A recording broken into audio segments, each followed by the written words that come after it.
என்ன முடிவு கொண்டு வரணும்? அதான் சவால் விட்டில, அப்ப மோதிர வேண்டியதான். நீ யார்? நீ திருச்சி எஸ்பி வருண்குமார் திமுக ஆட்சியில் ஆடிக்கொண்டிருப்பதாகவும் 2026க்கு மேல் திராவிட திருட்டு கூட்டத்தை ஒழிக்காமல் விடமாட்டேன் என நாம் தமிழர் கட்சி ஒருங்கிணைப்பாளர் சீமான் ஆவேசமாக சபதம் எடுத்துள்ளார். அதை ரசிக்கிறேன், நீ கொடு. நீ எனக்கு நீ உனக்கு நேரடியாக மோதம் இல்லை. அவர் ஒரு காய் சட்டை இழுக்கிற வச்சு இதை சீண்டி பார்க்குற. நான் அதை கண்டுக்கிறாமல் போகணும்னு நினைக்கிறேன். உங்கள் மாதிரி ஆளுங்க திருப்பி அதை இழுத்து விடுறீங்க. எனக்கு அவர் ஒரு ஆள், அதுதான் சொல்கிறாரு. நீங்கள் இதை கேட்டுருக்க வேண்டியதில்லை. எனக்கு பதில் என் தங்கச்சி எல்லாம் பேசியிருக்கணும். இதெல்லாம் நீங்கள் பேச வைக்கிறீங்க என்னைய. நான் என்ன வேலை செய்கிறேன், அவர் என்ன வேலை செய்கிறாரு. நான் அவருக்கும் அவர் பிள்ளை வீட்டிலுக்கும் சேர்த்து போராட்டிருக்கேன். அது தேவையில்லாமல் அவர் பேச்சுக்கல. என்ன முடிவு கொண்டு வரணும்? அதான் சவால் விட்டில, அப்போ மோதிர வேண்டியதான்.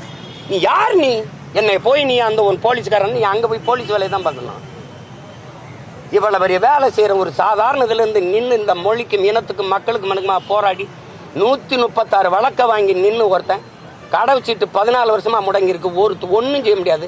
எத்தனை அவமானம், ஏச்சு பேச்சு எல்லாத்தையும் தாங்கிட்டு இந்த மக்களுக்காக நின்று போராடுறேன்னு வந்து Tamil fascist, Tamil chauvinist, separatist, பிரிவினைவாதின்னு பேசிட்டு வரேன்.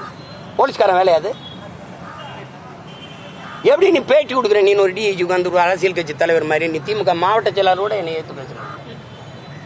என் தம்பி அன்பில் மகேஷோ ஐயா நேரோட என்னை பற்றி பேச மாட்டாங்க. நீ என்ன உட்காந்து அவர் வந்துங்க அவர் எதுன்னு அதுக்கு பேசாமல் நீ மாவட்ட செயலாளர் பதவி வாங்கிட்டு கட்சியில் போய் நின்ற வேண்டியதானே?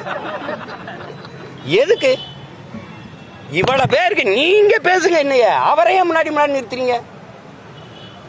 நாங்கள் 2 பேரும் ஒரே ஊருக்காரன். அவர் காவலர்கள் சீன்றது. எங்கே வழக்கு போடு, அவர் அங்கே தான் தூக்கி கொண்டு வச்சு விசாரிப்பார், சென்னையில் போடுவார். அவர் பேசுனதெல்லாம் அவங்க சொன்னால் இதில் சொல்ல முடியுமா? அவர் மோதுறதுன்னு ஆயிடுச்சு, அப்புறம் மோத வேண்டியதானே? தம்பி நீ ஆஃப்டர் ஆல் போலீஸ் ட்ரைனிங். நான் யாருன்னு தெரியுமா? போராளி பயிற்சியாளன். நீ இந்த ஊருக்குள்ளே தான் ஒட்டு பேப்பா உழவு வைப்பேன். நான் உலகத்தை உழவு பார்த்த தலைவனின் மகன். நீ சும்மா போட்டு இது பண்ணிக்கிட்டு இருக்காத. நீ போட்டு நீ என்ன வேணாலும் செஞ்சு பாரு. நீ செஞ்சு பாரு. மோதுவோம்னு ஆயிடுச்சுல, மோதுவோம்.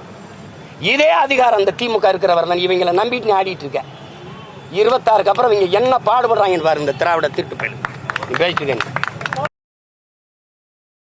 செய்திகளை உள்ளது உள்ளபடி தெரிந்து கொள்ள ரெஃப்ளெக்ட் நியூஸை சப்ஸ்கிரைப் பண்ணுங்க.